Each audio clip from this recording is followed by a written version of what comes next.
श्रीगुरुभ्यो नमः।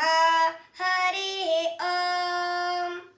ॐ शन्नो मित्रः शं वरुणः शन्नो भवत्वर्यमा शन्न इन्द्रो बृहस्पतिः शन्नो विष्णुरुक्रमः। नमो ब्रह्मणे नमस्ते वायोर्त्वमेव प्रत्यक्षं ब्रह्मासि त्वमेव प्रत्यक्षं ब्रह्म वदिष्यामि ऋतं वदिष्यामि सत्यं वदिष्यामि तन्मामवतो तद्वक्तारमवतो अवतु माम् अवतु वक्तारम्। ॐ शान्ति शान्ति शान्तिः। शिक्षां व्याख्यास्यामः वर्णस्वरः मात्राबलं सावसन्तानः इत्युक्तः शिक्षाध्यायः। सहनौ यशः सहनौ ब्रह्मवर्चसम् अथातस्सगुंहिताय उपनिषदं व्याख्यास्यामः।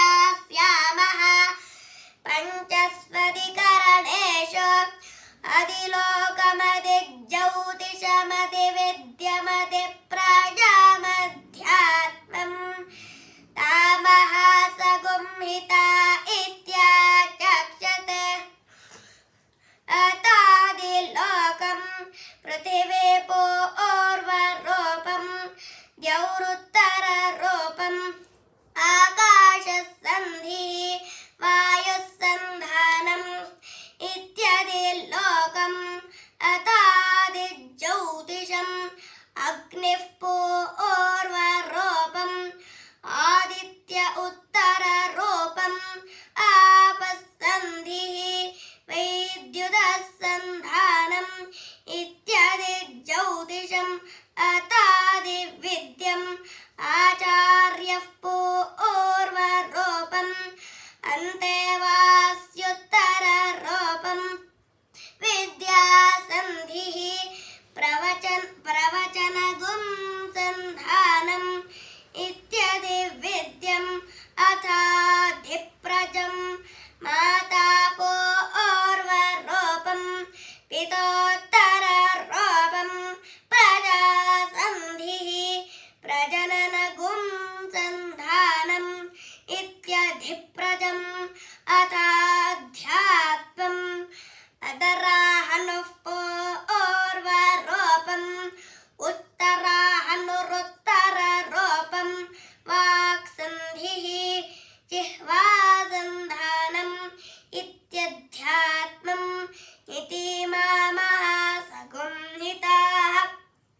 य एवमेता महासगुंहिता व्याख्याता वेद सन्धीयते प्रचया पशुभिः ब्रह्मवर्चसेनान्नाद्येन सुवर्गेण लोकेन यश्छन्दसां वृषभो विश्वरूपः छन्दोभ्योऽद्यमृता आत्सम्बभूव समेन्द्रो मेधया आस्पृणोतु अमृतस्य देवधारणो भूयासं शरीरं मे विचर्षणं जिह्वा मे मधुमत्तमा कर्णाभ्याम्बोरिविश्रुवं ब्रह्मणः कोशोऽसि मेधया पिहितः श्रुतं मे गोपाय